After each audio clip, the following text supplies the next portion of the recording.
L'épreuve de natation en eau libre, 10 km a débuté depuis tout à l'heure 7h30 dans la Seine. C'est des images très, très impressionnantes.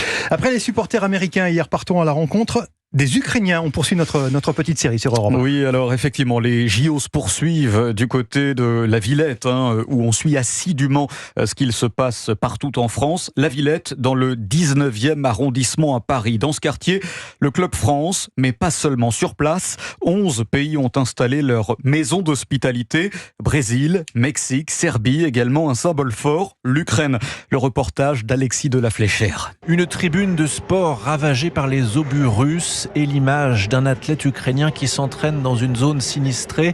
C'est dans ce décor que le public est accueilli, mais quelques mètres plus loin trône le grand écran pour suivre la compétition.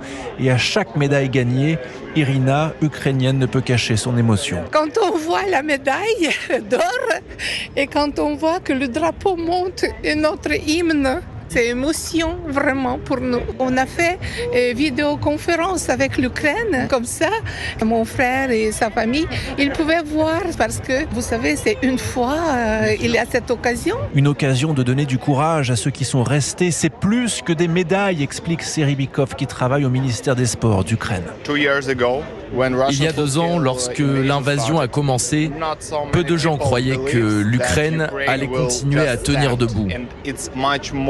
Et pour nous, c'est beaucoup plus que juste des petites médailles ou des petits accomplissements. C'est quelque chose que personne ne peut nous ôter. Fierté, émotion, mais aussi colère et chagrin rythment ici le parcours des Ukrainiens venus supporter leurs athlètes. Alexis de la Fléchère.